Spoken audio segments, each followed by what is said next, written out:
આ વ્યાખ્યા પ્રમાણે આપણો કોઈનો નંબર આમાં લાગે ખરો? તિલક ચાંદલો કર્યો હોય, ગળામાં કંઠી હોય, અરે વ્યાસપીઠ ઉપર બેઠા હોઈએ, કથા પ્રવચન કરતા હોઈએ, લાખો કરોડોના દાન ધર્માદા કરતા હોઈએ, તો એ ભક્તની પંક્તિમાં આપણો નંબર લાગે ખરો?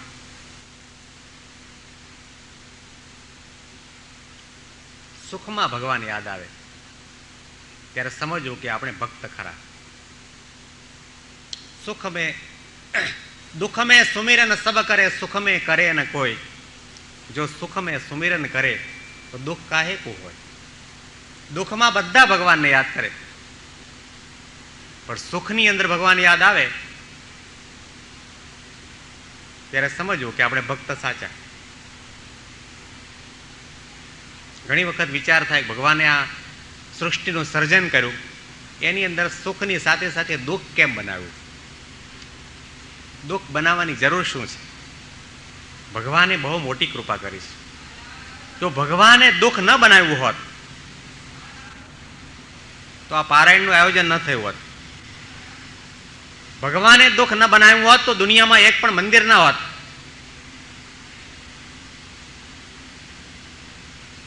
ભગવાને દુઃખ ન બનાવ્યું હોત તો દુનિયાનો કોઈ પણ માણસ ભગવાનનું નામ ન લેતો હોત.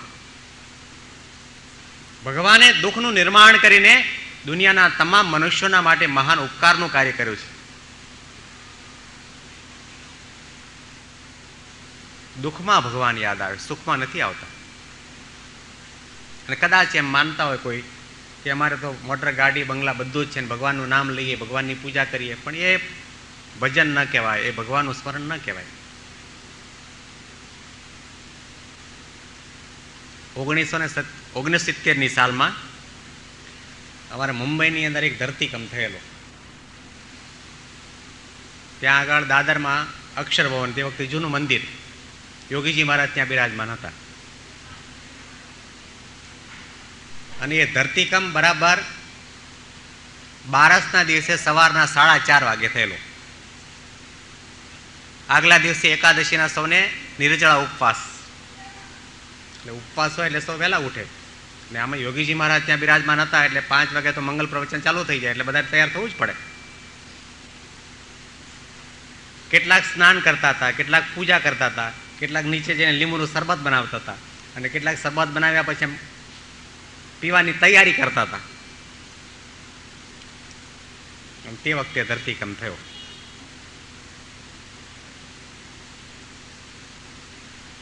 તે વખતે થોડી ક્ષણના માટે પણ લાઇટ નહોતી જતી મુંબઈમાં, એવું તંત્ર હતું. બલ્બની અંદરથી આમ પાવર ખેંચાતો એવી રીતે ગયું લાઇટ, અને આખો એ 2-3 માળનું મકાન આમ ધબધબ થવા માંડ્યું. લીંબુના શરબતનો ગ્લાસ બાજુ ઉપર, અને બધાને ખબર પડી કે ધરતીકંપ. યોગીજી મહારાજ પલંગમાં પહોંચ્યા તો એકદમ જાગ્યા કે અમારો ખાટલો કોણ હલાવે છે. એ વખતે પેલા એમના સેવાની અંદર ગુણવંતભાઈ દાણી હતા, એને કોઈ સ્વામી નીચે બેઝમેન્ટની અંદર પેલો ગર્ડર નાખવાનું કામ ચાલે છે ને એનો અવાજ આવતો હોય કે અત્યારે સવારના 4:30 વાગે કોણ ગર્ડર નાખવા વાળો હોય. અને એ વખતે બધાને ખબર પડી કે આ ધરતીકંપ. આજુબાજુના વિસ્તારના હરિભક્તો આવી ગયા. યોગીજી મહારાજે કહ્યું મુંબઈના માથે કાળની તલવાર લટકે છે, હવે જો આમાંથી બચવું હોય તો સ્વામિનારાયણ ધૂન કરો. અને એ વખતે સ્વામિનારાયણ ધૂનની નીચે લગની લાગી, રટણી લાગી, ધૂનની અંદર સૌ કોઈ જોડાયા. બીજા કોઈની ખબર નથી, પણ મને મારો અનુભવ છે કે એ વખતે જે ધૂન ભગવાન સ્વામિનારાયણના નામનું રટણ થતું હતું એવું રટણ હજી સુધી ત્યાર પછી થયું નથી. એ શબ્દ હૃદયમાંથી નીકળતો હતો, રોમ રોમની અંદરથી ભગવાનના નામનો પુકાર થતો હતો કે આમાંથી બચવું હોય તો એક જ ઉપાય છે. જ્યારે દુઃખ આવે ત્યારે વાણી નહીં હૃદય બોલે.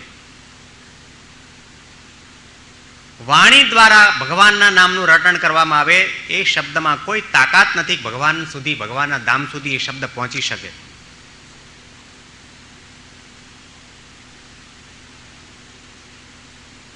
વાણી દ્વારા પ્રાર્થના કરવામાં આવે, વેદોક્ત પ્રાર્થના કરવામાં આવે, સંસ્કૃત ભાષામાં પ્રાર્થના કરવામાં આવે, એ પ્રાર્થનાની મહત્તા નથી. હૃદય બોલવું જોઈએ. હૃદય ક્યારે બોલે? જ્યારે જીવનની અંદર દુઃખ આવે ત્યારે.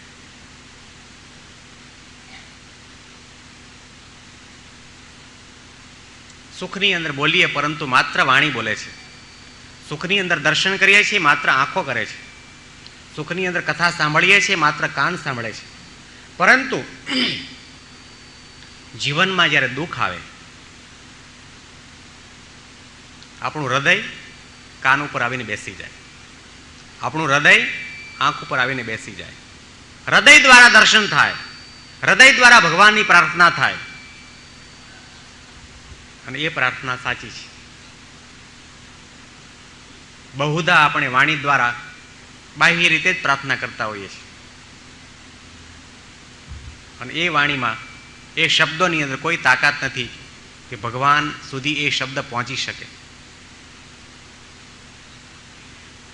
વાણીની મહત્તા નથી, ભગવાનના મહિમાની મહત્તા છે, ભાવની મહત્તા છે. હૃદય બોલવું જોઈએ. પેલો એક ભરવાડનો છોકરો હતો, ઘેટા બકરા ચરાવવા માટે જતો હતો. ઘેટા બકરા ચરતા હોય ત્યારે પોતે ભગવાનને પ્રાર્થના કરે, હે ભગવાન તું ત્યાં એકલો ને હું અહીંયા એકલો.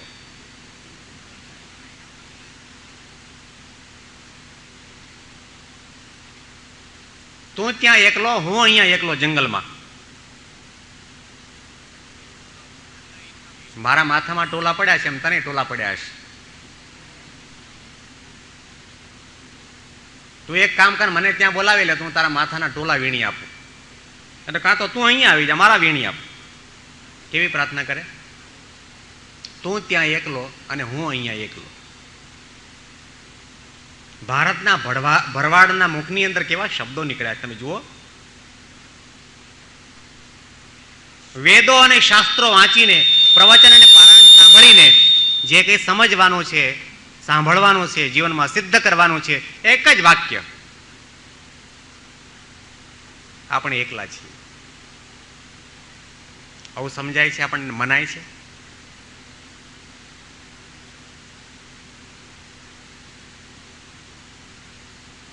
આ દુનિયામાં કોઈ આપણું છે ખરું?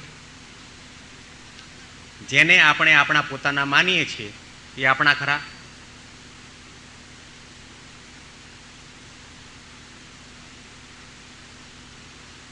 આ શરીર પણ આપણું નથી.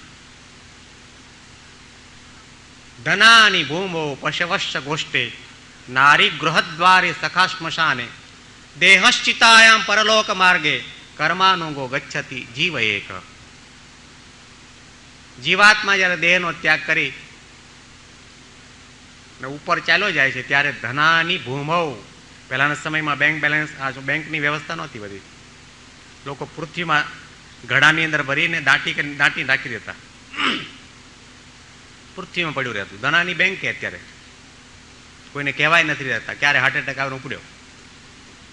ધનાની ભૂમો પશવશ્ચ ગોષ્ઠે, પહેલાના સમયની અંદર ગોધન, પશુધન મોટું ધન કહેવાતું.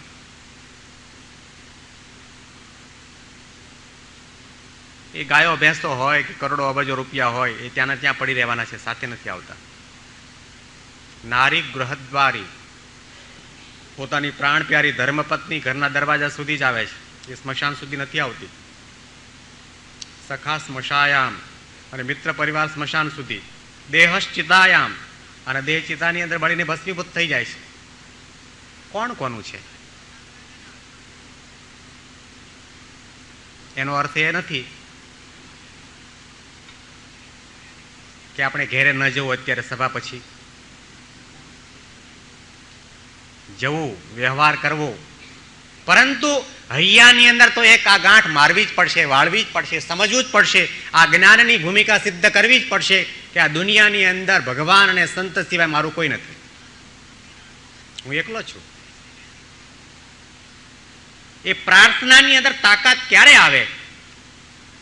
એ શબ્દની અંદર તાકાત ક્યારે આવે? અને શબ્દ ભગવાનના કાન સુધી, ભગવાનના હૃદય સુધી પહોંચે ક્યારે? કે દુનિયાના તમામ પદાર્થનો આપણે સંબંધ કાપી નાખીએ કે હું એકલો છું, મારું કોઈ નથી. जिसका कोई नहीं होता है उसका तो खुदा होता है।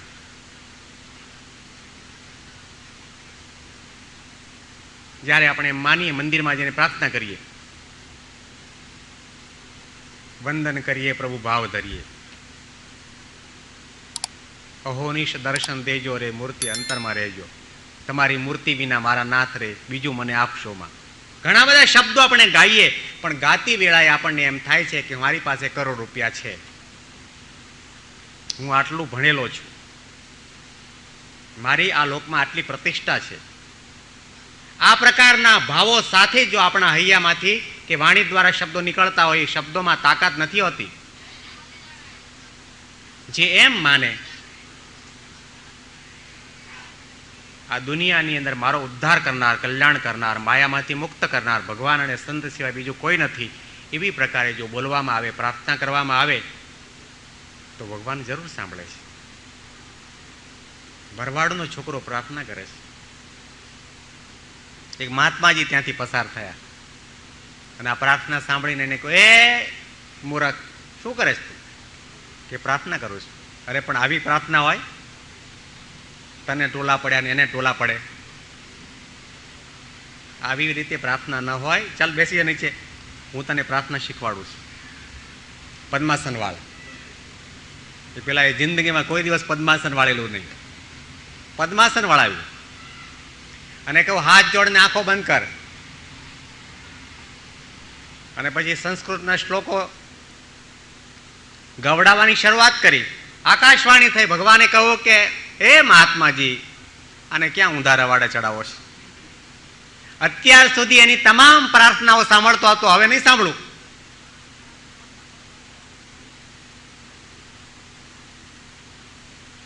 હમણાં સુધી એનું હૃદય બોલતું હતું, હવે વાણી બોલે છે. વાણીની મહત્તા નથી, હૃદયના ભાવની મહત્તા છે, એકાગ્રતાની મહત્તા છે, તન્મયતાની મહત્તા છે, ભગવાનના મહિમાની મહત્તા છે.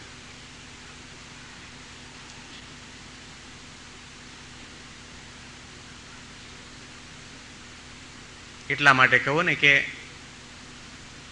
આપણા હૈયાની અંદરથી ભાવ જાગવો જોઈએ.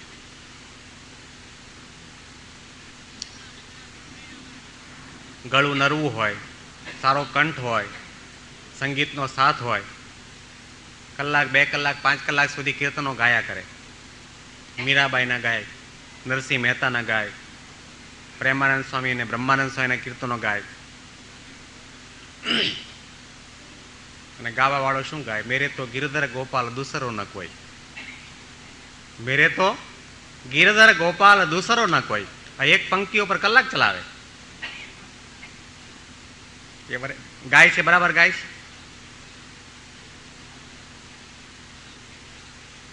એને કોઈ જ નથી. પૈસા માટે ગાતો હોય, લોકોની વાહ વાહ માટે ગાતો હોય. એ પ્રાર્થના નથી, એ ભજન નથી, એ કીર્તન નથી, એ આધ્યાત્મિકતા નથી. આધ્યાત્મિકતા કંઈક જુદી છે.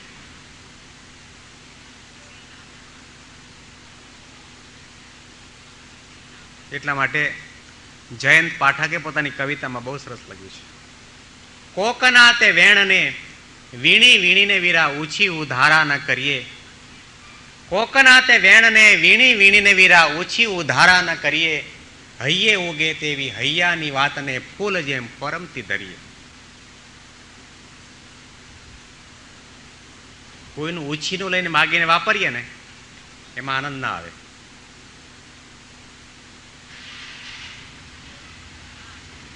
મીરાબાઈના ભજન ગાઈએ કે પછી તુકારામના ગાઈએ કે મોટા મોટા સંતોના ભજન ગાઈએ, પણ એ ગાતી વેળાએ મીરાબાઈના હૈયાની અંદર જે આનંદ હતો એવો આનંદ આજના ગાયકોને કે સાંભળનારને કેમ નથી આવતો? મીરાબાઈ આ પંક્તિ ક્યારે બોલ્યા છે? મેરે તો ગિરધર ગોપાલ દૂસરો ન કોઈ. એ ભૂમિકા સુધી પહોંચ્યા પછી બોલ્યા છે. 16 શણગારનો ત્યાગ કર્યો, સુખ સગવડનો ત્યાગ કર્યો, દેહાભિમાનનો ત્યાગ કર્યો, લોકલાજનો ત્યાગ કર્યો, કુળનો ત્યાગ કર્યો, કુળની મર્યાદાનો ત્યાગ કર્યો, પોતાના પરણેલા ધણીનો ત્યાગ કર્યો અને મન કર્મ વચને કરીને હૃદયથી ગિરધર ગોપાલની સાથે પોતે વરી ચૂક્યા પછી ગાય છે કે મેરે તો ગિરધર ગોપાલ દૂસરો ન કોઈ. અને ગાવા વાળો 17 હાંધા હોય.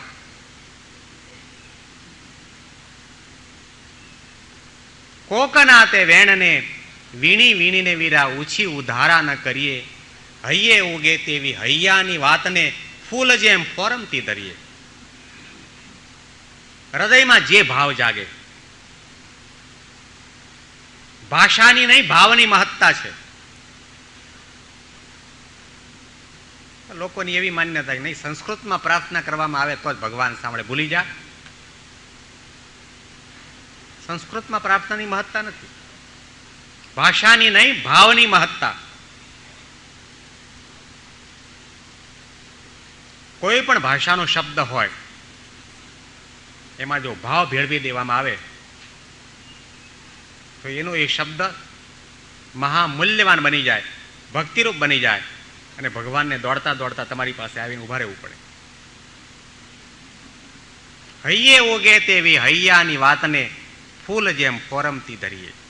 કોયલ તો કોઈનો ટહુકો ન માગે અને મોરલો કોઈની કેકા. કોયલ તો કોઈનો ટહુકો ન માગે અને મોરલો કોઈની કેકા. આ માનવીનું કાળસ તે કેવું કર્યું, પીડ પોતાની પારકા લેકા. વસંત ઋતુનો મધ્ય ભાગ આવે, વનશ્રી ખીલી ઉઠે, ભમરાઓ ગુંજારો કરતા હોય અને તે વખતે કોયલ કોઈની પાસે જઈને એમ કે મને આ ગળું બેસી ગયું છે તો તારો ઉછીતો કંઠ આપ માગે. કોયલ તો કોઈનો ટહુકો ન માગે અને મોરલો કોઈની કેકા. આકાશની અંદર વીજળીના ઝબકારા થતા હોય, મેઘનાદ થતો હોય અને તે વખતે મોરને કેકારો કરવાની ઈચ્છા થાય તો બીજા પાસે માગવા ન જાય, પોતાના જ કંઠથી પોતે ઘેકશે. આ માનવીનું કાળસ તે કેવું કર્યું, પીડ પોતાના પારકા લેખા. દુઃખ આપણું અને ગાવાનું બીજાનું, એની મહત્તા નથી. બીજાનું માગીને લઈએ એની કોઈ વેલ્યુ નથી, કોઈ કિંમત નથી, એનો આનંદ પણ ન આવે. આના અનુસંધાનની અંદર હરીન્દ્ર દવે આના ઉપર નિવેદન લખ્યું છે. એક નાના ગામડાની અંદર 2 કન્યાઓ બહેનપણીઓ હતી અને પછી બંનેના લગ્ન થયા અને લગ્ન થયા પછી પોતપોતાના સાસરે ગઈ. મહિનો 2 મહિના ત્યાં રોકાણી, પછી પાછી આવી પિયરની અંદર. અને બન્યું એવું કે તે વખતે બંનેને પોતાના પતિદેવના પત્ર આવ્યા. બંને એકબીજાને મળીને વાત નીકળી કે મારા પતિદેવે મને પત્ર લખ્યો, આઈ મિસ યુ. ઘણું બધું લખ્યું હતું અંદર. તો કે મારા પતિદેવે પણ મને પત્ર લખ્યો છે કે બતાવો. પેલી એ પેલીને આપ્યો અને પેલી એ પેલીને આપ્યો. બંને પત્ર જોયા, એક પણ શબ્દનો ફેરફાર નહીં, ડિટ્ટો કોપી કરી લે.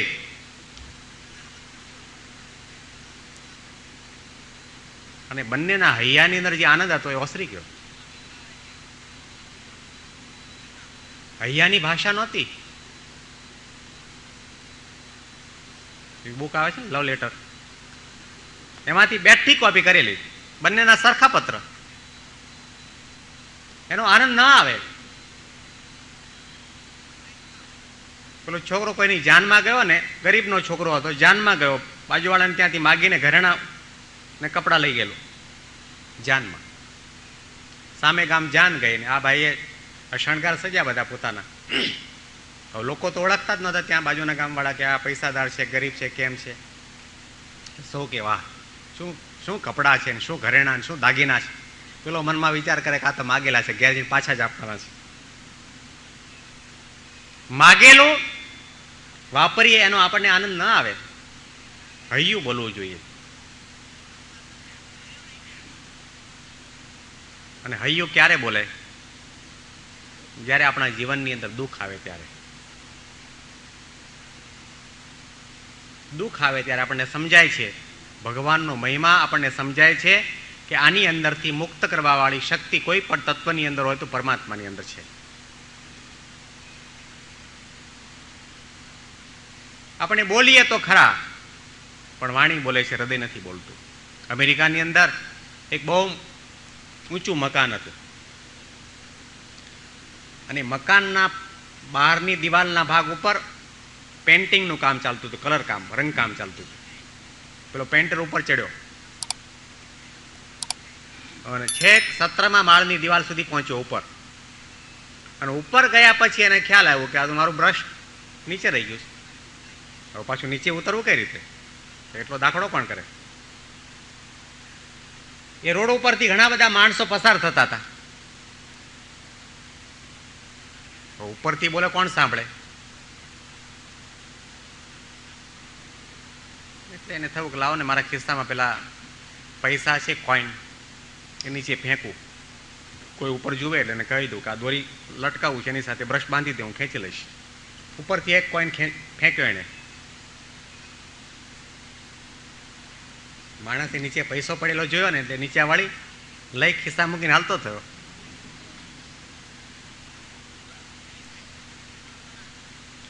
પછી બીજો પૈસો ફેંક્યો, એની પાસે ખાસ માત્ર 13 પૈસા હતા. 1 બાય 1 એને નીચે ફેંક્યા. જે માણસ પસાર થયા એને નીચે વાળી લઈ ખિસ્સા મૂકીને ચાલતા થયા, ખિસ્સા ખાલી. હવે પેલા વિચાર કરો, હવે ક્યાંથી કાઢવું? બોલાવો કઈ રીતે લોકો નીચેથી માણસને? એ દિવાલની અંદર એક નાની પથરી ચોંટેલી હતી અને આમ જોર કરીને ઉખેડી અને પથરી બરાબર પોતાના હાથમાં લઈ અને માણસ પસાર થયો અને બરાબર નિશાન લીધું ઉપરથી કે અત્યાર સુધીના 13 પૈસા તો નીચે પૃથ્વી ઉપર પડ્યા છે, પણ આ નીચે પડવા દેવા જ નથી. માણસ પસાર થયો, નિશાન લીધું, બરાબર પેલા માણસના માથા ઉપર આ પથરી મારી, આમ ટપાક કરતી વાગી અને તરત ઊંચું, એ ભાઈ શું કામ છે? આપણી કથણી આ છે. જ્યાં સુધી ભગવાન પૈસાનો વરસાદ વરસાવે ત્યાં સુધી આ બંદા કોઈ ઉપર જોતા નથી, લઈને ખિસ્સામાં ચાલતા. પણ જયારે દુઃખની પથરી પડે ને ટપાક કરતી વાગે, પ્રભુ તમારા સિવાય આમાંથી કોઈ મુક્ત કરનાર નથી, મારી રક્ષા કરો પ્રભુ, મારી રક્ષા. તમે કહેશો તે કરવા તૈયાર છું. દુઃખ આવે ત્યારે આપણને ભગવાન યાદ આવે છે કે ભગવાન આપણને દુઃખ આપે છે, આપણા ભલા માટે આપે છે, આપણા કલ્યાણ માટે આપે છે. આપણે ભગવાનને ન ભૂલીએ, ધર્મને ન ભૂલીએ, નીતિ સદાચારને ન ભૂલીએ, માનવતાને ન ભૂલી જઈએ. એટલા માટે ભગવાન જાણી જોઈને આપણને દુઃખ આપતા હોય છે. કુંતાજીએ ભગવાનની પાસે દુઃખની માગણી કરી કે મને દુઃખ આપો.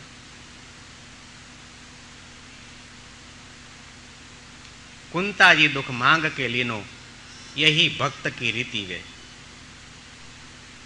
આપણે માગીએ તો છીએ ભગવાનની પાસે, મંદિરમાં જઈએ માગીએ છીએ. કેવું માગીએ છીએ? આ લોકનું જ માગીએ છીએ. ગુણાતીતાનંદ સ્વામી કહું, પેલો ઊંટ હતો ને એના ઉપર ભગવાન રાજી થયા અને કહું કે લે માગી લે, તારે જે જોઈતું હોય તે માગ. કે પ્રભુ એક કામ કરો. કે શું? કે મારી ડોગ છે ને 400 ગાઉની લાંબી બનાવી દો. કે કેમ? એમ કે મારે રોજ સવારના ઉઠીને જુદી જુદી જગ્યાએ ચરવા ન જવું પડે, એક જગ્યાએ બેઠો બેઠો ચર્યા કરું ઘાસ. ભગવાને કોઈ એમાં મજા નથી, રહેવા દે, આ જે છે બરાબર છે, અને આવું છે તોય લોકો તારી નિંદા કરે, ઊંટના તો 18 વાંકા. તો કે નહીં, મને આ જ આપો. ભગવાને કહું તથાસ્તુ. 400 ગાઉની લાંબી ડોક આપી.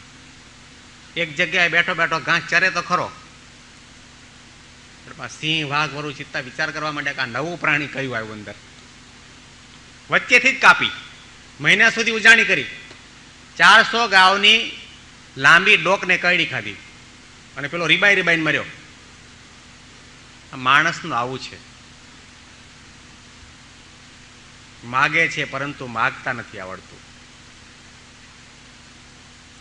જેમાંથી દુઃખ ઉત્પન્ન થાય, અશાંતિ ઊભી થાય, ઉદ્વેગ અને પ્રપંચ ઊભા થાય, એવી પ્રકારની માણસ ભગવાનની પાસે માગણી કરતો હોય છે. ભક્ત એને કહેવાય કે ભગવાનની પાસે દુઃખ માગે.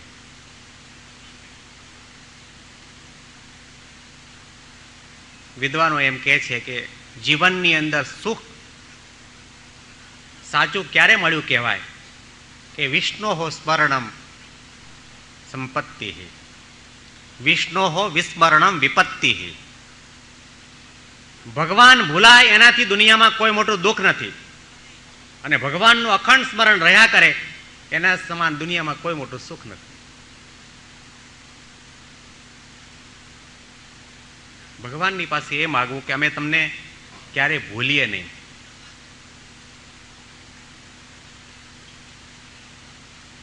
આવી પ્રકારની માગણી ચાલો કદાચ આપણે દુઃખ ન માગીએ. દુઃખ શબ્દ તો આપણા મુખમાંથી નીકળી શકે એમ છે જ નહીં.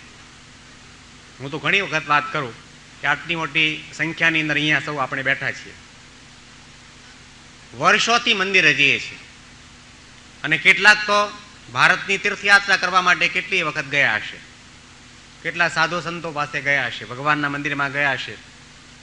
આમાંથી કોઈ પણ વ્યક્તિ એવી હોય, કોઈ પણ એક વ્યક્તિ એવી હોય કે જેણે ભગવાનની પાસે મંદિરમાં જઈને પ્રાર્થના કરી હોય કે હે પ્રભુ મને દુઃખ આપો, એવી એક પણ વ્યક્તિ આ સભામાં બેઠી હોય તો ઊભી થાય તો અહીંથી એને ઊભા થઈને 11 દંડવત કરું. મુશ્કેલ. દુઃખ શબ્દ આપણે માગી શકતા નથી, દુઃખ નથી ગમતું આપણને, પણ ભગવાનની પાસે એટલી માગણી તો અવશ્ય કરવી.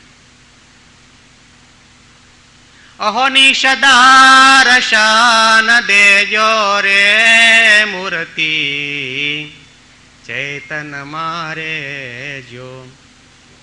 અહોની સદારશાન દેજો રે મૂર્તિ ચૈતન મારે જો. અક્ષર પુરુષોત્તમ પ્રભુ નામ તમારું, અક્ષર પુરુષોત્તમ પ્રભુ નામ તમારું, જીવતે હે ચેતમાં સંભારો રે મૂર્તિ ચૈતન મારે જો. અહોની સદારશાન દેજો રે મૂર્તિ ચૈતન મારે જો. અખંડ ચિંતન તમારું થાય, આપની મૂર્તિ મારા હૃદયની અંદર બિરાજમાન થાય, આપનું નામ મારી વાણી ઉપર બિરાજમાન થાય, આપના મહિમાના શબ્દો મારા કાનની અંદર ગુંજતા થાય, એવી પ્રકારની કૃપા દ્રષ્ટિ મારા ઉપર કરો. ભગવાનની પાસે આવી માગણી કરવાની જરૂર છે. આજ સુધીનો ઇતિહાસ આપણે તપાસીએ, ઘણા ભક્તોને મહાપુરુષો થયા, એમણે ભગવાનની પાસે શું માગ્યું છે એનો વિચાર કરવાની જરૂર છે.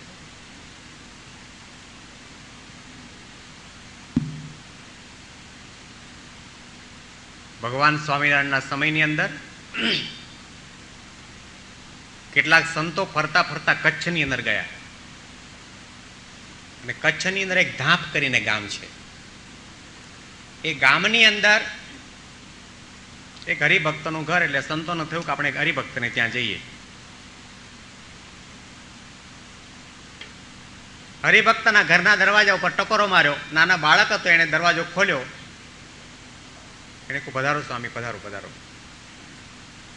આવીએ તો ખરા, પરંતુ તારા બાપુજી ક્યાં છે? તો કે મારા માતા પિતા કોઈ કાર્ય પ્રસંગે 12 ગામ ગયા છે અને 3 દિવસમાં પાછા આવશે. તો કે નહીં, હવે અમે ફરીથી પાછા આવશું. કે નહીં, હમણાં આવો. મારા માતા પિતા ભલે 12 ગામ ગયા હોય, પણ ઘર થોડું ભેળું લઈ ગયા છે, હું તમને જવા નહીં દઉં. બહુ ભાવિક અને વિનમ્ર વિવેકી બાળક હતો. સંતો એના પ્રેમને આધીન થયા, એને ત્યાં પધાર્યા. બાળક નાનો હતો, પરંતુ પૂર્વનો મહાન મુક્તાત્મા જીવ હતો. પોતાની બુદ્ધિ પ્રમાણે, શક્તિ પ્રમાણે સંતોની સેવા ચાકરી કરી, સીધું સામાન કાઢી આપ્યા, અને જે જોઈએ તે બધું હાજર કર્યું. સંતો બહુ રાજી થયા. સંતોએ વિચાર કર્યો કે એના માતા પિતા 12 ગામ ગયા છે, બાળક બહુ નાની ઉંમરનો છે, છતાં પણ એણે માતા પિતાની ખોટ સાલવા દીધી નહીં, અને બધી વ્યવસ્થા આપણી કરી, સેવા ચાકરી આપણી કરી. બહુ રાજી થયા કે બાળકને કહું તારે જે જોઈ તે માગી લે. બાળકે કહું સ્વામી, મેં કંઈ માગવા માટે તો તમારી પાસે આ બધું કંઈ સેવા અને બધું કર્યું નથી, માગવા માટે નથી સેવા કરી. તો કે નહીં, અમે બહુ રાજી થયા, જે જોઈએ તે માગી લે, અને અમારી તને આજ્ઞા છે, તું માગ. બાળકે કહું કે સ્વામી મને કંઈ માગતા આવડે નહીં, હું તો બહુ નાની ઉંમરનો બાળક, ને મને કંઈ ખબર ન પડે તમારી પાસે શું હોય અને શું ન હોય, શું માગવું જોઈએ અને શું ન માગવું જોઈએ. તો કે નહીં, માગ માગ ને માગ, તને જે જોઈએ તે માગ. બાળકને માગતા આવડે? અમેરિકામાં 1977માં પ્રમુખ સ્વામી મહારાજ એક બાઈને ત્યાં પધરામણી કરવા માટે ગયા. એમાં નાનો બાળક હતો અને બાળકે દોડતા દોડતા સ્વામી પાસે આવીને પગે લાગ્યો, કહ્યું સ્વામી મને ચોકલેટ આપો. એને શું માગ્યું? ચોકલેટ. બાળકને ચોકલેટની વેલ્યુ છે, ચોકલેટની કિંમત છે, ચોકલેટ માગશે. આપણે બાળક જેવા જ છીએ. ઘણું બધું ભણ્યા, ઘણી બધી પારાયણો કથા પ્રવચન સાંભળ્યા અને કેટલી બધી તીર્થયાત્રા કરી, તો પણ આ જ માગીએ છીએ, ચોકલેટ જ. એક ડોશીમાં હતા ને, ગામની ભાગોળમાં બેઠા બેઠા રડતા હતા. તો રાજા પોતાના ઘોડા ઉપર બેસીને પસાર થતો હતો. ડોશીમાને રડતા જોઈને એને દયા આવી, ઘોડો ઊભો રાખ્યો. ડોશીમાને કહ્યું તમે કેમ રડો છો? હું આ પરગણાનો રાજા છું, તમારે જે જોઈએ તે માગી લો. તમને રડતા જોઈને મને એમ થાય કે મારા નગરની અંદર ને મારા રાજ્યની અંદર કોઈ દુઃખી ન હોવું જોઈએ. તમે રડો છો કેમ? જે જોઈએ તે માગો. ડોશીમાં રાજી થયા. બહુ આનંદની વાત, ભગવાને તમને મોકલ્યા મારા માટે કે શું તમને દુઃખ શું છે, મને માગો મારી પાસે. ડોશીમાએ કહ્યું કે હું વિધવા બાઈ છું, મારી પાસે કમાણીનું કોઈ સાધન નથી. સવાર સાંજ આ ગાયો ભેંસોનું ધણ નીકળે અને એનું છાણ વીણીને મારો જીવન નિર્વાહ ચલાવું છું. પણ હવે મારી વૃદ્ધ ઉંમર થઈ ગઈ, વૃદ્ધ કાયા થઈ, મારાથી દોડાતું નથી. ગામની નાની નાની છોકરીઓ દોડા દોડ જઈને હાંઠીકો નાખી દે. એ છાણમાં જે કાઠિયાવાડમાં જે રહ્યા હોય ને એ લોકોને ખબર હોય, ગાય ભેંસ પોદળો કરે એટલે એની અંદર સાંઠીકો નાખે ને એટલે એને એડવાન્સ બુકિંગ, એનો હક. એના ઉપર બીજો કોઈ હક નહીં, કોઈનો એને જ મળે. તો મારાથી દોડાતો નથી, મને હાથમાં એક પણ પોદળો આવતો નથી, મને એમ કૃપા કરો, મને દરરોજના 2 જોકના પોદળા મળે એવી વ્યવસ્થા કરી આપો.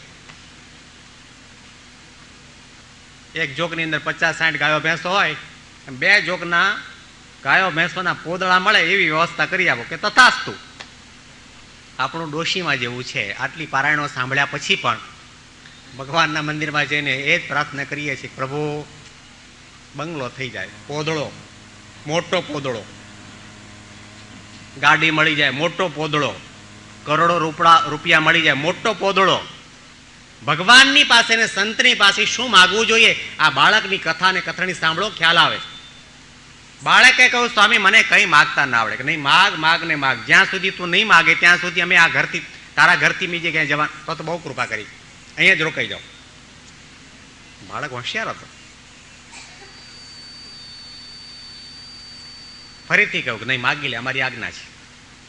બાળકે બહુ વિનંતી પ્રાર્થના કરી, વળી 11 દંડવત કરી, ચરણ સ્પર્શ કરીને કહ્યું સ્વામી મા બાપ મને કંઈ માગતા ના આવડે, નાનો બાળક કહેવાય, અભૂત કહેવાય, પણ તમારી બહુ આગ્રહની વિનંતી ને આગ્રહ છે ને આજ્ઞા છે, તો હું તમને એટલી પ્રાર્થના કરું સ્વામી તમને જે વાલું હોય તે મને આપજો. શું માગ્યું? વાલું હોય એ આપજો. સંતો કહ્યું અમને તો ભગવાનની મૂર્તિ વાલી છે, બસ મને એ આપી તો મારે બીજું કઈ ના જોઈએ. નાના બાળકે કેટલું માગ્યું, સરસ માગ્યું. મોટા મોટા વિદ્વાનો ન માગી શકે, મોટા મોટા બુદ્ધિશાળી ન માગી શકે, મોટા મોટા તત્વજ્ઞાની ન માગી શકે, એવી પ્રકારનું સર્વશાસ્ત્રનું દોહન કરીને જે સાર નીકળે એવું સાર માગ્યું. ભગવાનની મૂર્તિ માગી લીધી. સંતોએ એના માથા ઉપર અભયસ્ત મૂક્યો, એવી કૃપા દ્રષ્ટિ કરી કે એની આંખની અંદર ટેલિવિઝન મૂકી દીધું. ભગવાનની કૃપાથી ટેલિવિઝન 24 કલાક એને ભગવાન સ્વામિનારાયણના દર્શન, નિરાવરણ દ્રષ્ટિ કરી આપી. અને એ બાળક મોટો થયા પછી સંત બન્યો. એનું નામ રાખવામાં અચ્યુતદાસ. અને ભુજ મંદિરની અંદર પોતે રહેતા હતા. અને એક વખત એ બીમાર થયા તો સવારની શણગાર આરતીમાં દર્શન કરવા માટે જઈ શક્યા નહીં. તો પૂજારી આવીને કહ્યું સ્વામી કેમ દર્શન કરવા ન આવ્યા? તો અચ્યુતદાસે કહ્યું દર્શન કરી આવ્યો. અરે પણ દર્શન મેં તો તમને જોયા નહીં, તમે દર્શન કઈ રીતે કરી આવ્યા? તમે તો અહીંયા છો. તો કે પૂજારી મહારાજ મેં દર્શન કરી લીધા, તમે આજે ઠાકોરજીને અવળા વાઘા પહેરાવ્યા છે, જોવું હોય તો જોઈ આવો. દર્શન કરવા માટે નહોતા ગયા છતાં પણ નિરાવરણ દ્રષ્ટિ દ્વારા એમણે જોયું કે ઠાકોરજીને અવળા વાઘા પહેરાવેલા, ભગવાનની મૂર્તિ માગી લીધી.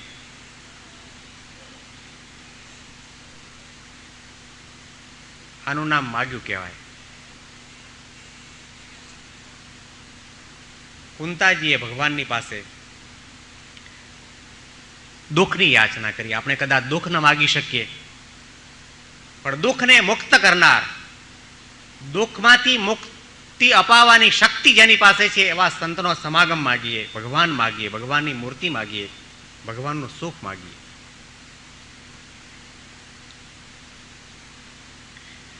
આ પ્રસંગની સમાપ્તિ થયા પછી આગળની કથાની અંદર મહાભારતના યુદ્ધની અંદર જ્યારે દ્રોણાચાર્યનો વધ થયો તે વખતે દ્રોણાચાર્યના પુત્રે ક્રોધાયમાન થઈને અભિમન્યુના ધર્મપત્ની ઉત્તરાના ઉદરની અંદર બ્રહ્માસ્ત્ર છોડ્યું. અશ્વસ્થામાનું બ્રહ્માસ્ત્ર આવતું જોયું અને ઉત્તરાએ ભયભીત બનીને ભગવાનની પ્રાર્થના કરી કે આમાંથી રક્ષા કરનાર કોઈ પણ તત્વ હતો આપ એક જ છો, કૃપા કરી મને આમાંથી બચાવો, મને ઉગારો, મારું રક્ષણ કરો. હૃદયની પ્રાર્થના હતી, સાચા ભાવની પ્રાર્થના હતી, અનન્ય ભાવની પ્રાર્થના હતી. શ્રી કૃષ્ણ ભગવાને દિવ્ય સ્વરૂપ ધારણ કરી અને ઉત્તરાના ઉદરની આજુબાજુ એવું એક કવચ ગોઠવી દીધું અને બ્રહ્માસ્ત્ર થકી રક્ષા થઈ. સમય જતા એને ત્યાં બાળકનો જન્મ થયો. એ બાળકનું નામ પરીક્ષિત રાખવામાં આવ્યું. એ બાળકનું નામ પરીક્ષિત એટલા માટે રાખ્યું, પરિતઃ ઈક્ષિત ભગવાન યેન સહ પરીક્ષિત. એ બાળક જ્યારે માતાના ઉદરમાં હતો ત્યારે ચારે બાજુથી એને ભગવાનના દર્શન થતા હતા, કારણ કે ભગવાન સાક્ષાત રક્ષા કરવા માટે પધાર્યા હતા. એટલા માટે બાળકનું નામ પરીક્ષિત રાખ્યું. બાળક મોટો થયો. પાંડવોએ વિચાર કર્યો કે હવે આપણે આપણી ભારતીય સંસ્કૃતિ પ્રમાણે આપણે ઉંમર લાયક થયા છીએ, વૃદ્ધત્વની અંદર પ્રવેશ થયો છે આપણો, તો આપણે આપણો જે રાજ્યભાર છે પરીક્ષિતને સોંપીને વનમાં તપશ્ચર્યા કરવા માટે ચાલી જવું જોઈએ. પરીક્ષિતને રાજગાદી આપીને પાંડવો વનની અંદર તપશ્ચર્યા કરવા માટે ચાલી નીકળ્યા. ત્યાર પછીની કથામાં રાજા પરીક્ષિત એક વખત જંગલમાં શિકાર કરવા માટે નીકળ્યા. કોઈ દિવસ નહીં, તે દિવસે એને એક એવું દ્રશ્ય દેખાયું કે જંગલની અંદર એક ગાય રડતી હતી. એની બાજુમાં એક બળદ ઊભો હતો. અને આપણે જાણીએ છીએ કે પશુને 4 પગ હોય, પરંતુ આ બળદને એક જ પગ હતો, 3 પગ કપાયેલા હતા. ગાય રડતી હતી અને બળદનો 4થો પગ કાપવા માટે એક શૂદ્ર પોતાના હાથની અંદર તલવાર લઈને ઊભો હતો. આ દ્રશ્ય જોતાની સાથે રાજા પરીક્ષિત ક્રોધાયમાન થયા અને પોતાના ભાથામાંથી તીર કાઢીને એને હણવા માટે પ્રયત્ન કરવાની શરૂઆત કરતા હતા. તે વખતે શૂદ્રે પ્રણામ કરીને કહ્યું કે મને મારશો નહીં, હું તમારા શરણમાં છું. રાજા પરીક્ષિતે એકદમ નજીક આવીને પ્રશ્ન કર્યો, તમે આ દ્રશ્ય હું શું જોઈ રહ્યો છું, શું છે આ બધું? એ બળદને વાચા ફૂટી કે હું મૂર્તિમાન ધર્મ છું અને સતયુગની અંદર મારા 4 પગ હતા. એ સતયુગ ગયો એટલે એક પગ કપાયો, ત્રેતાયુગ ગયો એટલે બીજો પગ કપાયો, દ્વાપરમાં 3જો કપાયો. આ એક પગ ઉપર ઊભો છું અને આ ગાય છે, મૂર્તિમાન પૃથ્વી છે, ધરતી છે, એ એટલા માટે રડે છે કે હવે પૃથ્વી ઉપર ધર્મનો એક પણ પગ નહીં રહે. અને આ મારવા માટે જે શુદ્ર આવ્યો છે મૂર્તિમાન કળિયુગ છે. એને નક્કી કર્યું છે કે આ પૃથ્વી ઉપર એક પણ ધર્મનો પગ રહેવા ન દેવો. રાજા પરીક્ષિતે ક્રોધાયમાન થઈને તલવાર ઉગામી, તેને મારી જ નાખો. કળિયુગે કહું હું તમારા શરણમાં છું, મને મારશો નહીં.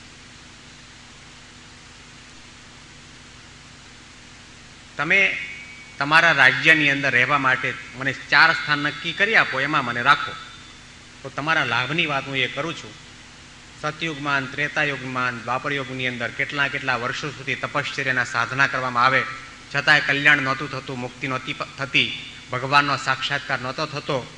પરંતુ જો તમારા રાજ્યની અંદર કળિયુગને સ્થાન આપવામાં આવશે તો કલૌ કેશવ કીર્તનાથ.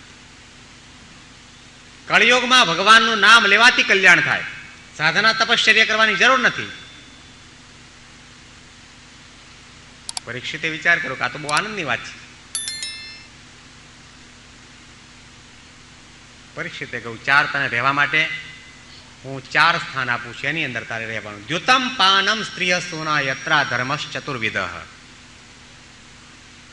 કળિયુગને રહેવા માટે રાજા પરીક્ષિતે કહ્યું કે દ્યુતમ, આ પૃથ્વી ઉપર જ્યાં જ્યાં જુગાર રમાતો હોય ત્યાં તારે મૂર્તિમાન રહેવું. જુગારની અંદર મૂર્તિમાન કળિયુગ છે. કલી શબ્દ સંસ્કૃત શબ્દ છે અને કલી શબ્દનો અર્થ થાય છે ક્લેશ, ઝઘડો, મારામારી, ખૂન ખરાબી.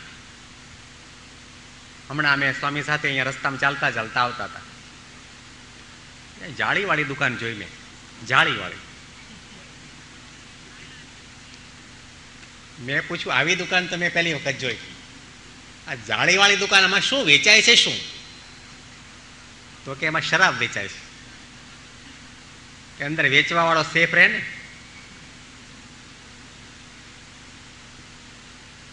બીજી એક દુકાન બતાવી તો અહીંયા આગળ ધિરાણનો ધંધો ચાલે છે, એ પણ જાળીવાળી છે. દ્યુતમ પાનમ સ્ત્રીય સોના યત્રા ધર્મશ ચતુર્વિધ. જુગારની અંદર મૂર્તિમાન કળિયુગ છે. વર્ષો સુધીનો ઇતિહાસ તપાસો કે જ્યાં જ્યાં મારામારી, ખૂન ખરાબી થયા છે એમાં એના મૂળની અંદર આ તત્વ પડેલા છે. યુધિષ્ઠિર જેવો રાજા, જેને ધર્મરાજા તરીકેનું બિરુદ મળ્યું છે, જેના જીવનની તમામ ક્રિયાઓની અંદર ધર્મ વણાયેલો, એવી વ્યક્તિ જ્યારે ધર્મનો ત્યાગ કરી અને જુગાર રમવા માટે બેઠા, એટલો પણ વિચાર ન કરી શક્યા કે 5 ભાઈઓ વચ્ચેની એક પત્નીને પોતે હોડમાં મુકાય કે ન મુકાય. જુગારમાં મૂર્તિમાન કળિયુગ છે. એવું ન માનવું કે આપણે પત્તાથી રમીએ એટલે જ જુગાર કહેવાય. અત્યારે જુગાર રમવાની પ્રણાલિકા અને પદ્ધતિ એટલા પ્રકારના વિસ્તરી ગયા છે. આ લોટરીની ટિકિટ લેવી એ જુગાર. જુગારની પરિભાષા કરવી હોય તો સામાન્ય રીતે એટલી થઈ શકે કે પરસેવો પાડ્યા સિવાય અનિતિનું નાણું મેળવવાનો પ્રયત્ન, એનું નામ જુગાર. લોટરીની ટિકિટ લેવી જુગાર. યોગી બાપાએ તો આશીર્વાદ આપેલા છે કે જેના ગળાની અંદર સ્વામિનારાયણની કંઠી હોય ને તિલક ચાંદલો કપાળમાં હોય, એને લોટરીનો નંબર નહીં લાગે માટે વિચાર નહીં કરતા કોઈ. બનેલો એવો કે એક માણસ લોટરીની ટિકિટ લઈને આવ્યો અને લોટરીની ટિકિટ હંમેશા લેતો હતો. આવ્યો બાપાને પગે લાગે. બાપાનો તો સ્વભાવ હતો, કોઈ પણ આવે, પાપી આવે, પુણ્યશાળી આવે, ગામનો આવે, દેશનો આવે, પ્રદેશનો આવે, ગમે તે નાતી જાતિનો આ ધબ્બો મારે, જોરથી ધબ્બો ફટકાર્યો. અને આ બધા જુગાર રમવા વાળા છે ને, એ ઈશારાની અંદર એની ભાષામાં સમજતા હોય. બાપાએ ધબ્બો માર્યો એટલે પેલા વિચાર કર્યો બાપાએ મને પંજો આપ્યો છે. પંજો લગાડ્યો એને. અને બીજે દિવસે પાછો આવ્યો, રડતો આવ્યો બાપા પાસે. બાપા ખલાસ થઈ ગયો. કે શું થયું? પણ જીવતો જાગતો મારી સામે છે ને, ખલાસ કઈ રીતે થયો? હજી તું તો રડે છે, ખલાસ કઈ રીતે થયો? બાપા તમે ગઈકાલે મને પંજો આપેલો ને, એ પંજા ઉપર મેં લાખ રૂપિયા લગાડ્યા, આજે પંજાની બદલે સત્તો આવ્યો છે. યોગી બાપા કે શું ખોટું? બે વધારે આવ્યા. 2 વધારે આવ્યા એમાં તો આખું ગયું. બાપાએ તે વખતે આશીર્વાદ આપેલા કે હવે કોઈને આવી લોટરીનો નંબર લગાડવો નહીં, લાગશે પણ નહીં. લોટરીની ટિકિટ લેવી તે જુગાર છે. એને કરીને માણસની જે પુરુષાર્થ વૃત્તિ છે હણાઈ જતી હોય છે. ભગવાનને આપણને બુદ્ધિની શક્તિ આપી છે, શારીરિક શક્તિ આપી છે, પણ જ્યારે માણસને લાલસા લાગે, આસક્તિ લાગે કે કેમે કરીને જલ્દી પૈસા મળે, એવી વૃત્તિ છે, પાપની વૃત્તિ છે, આસુરી વૃત્તિ છે. અને જ્યારે હૈયાની અંદર આસુરી વૃત્તિ પેદા થાય તેમ તેમ જીવાત્મા ભગવાનથી દૂર થતો જાય છે. પછી ભગવાનને ભૂલે, ધર્મને ભૂલે, સદાચારને ભૂલે, સંસ્કારને ભૂલે, નીતિ અને બ્રહ્મચર્યને પણ ભૂલી જતો હોય છે. દ્યુતમ પાનમ, અમૃતપાનમ નહીં, દુગ્ધપાનમ નહીં, જલપાનમ નહીં,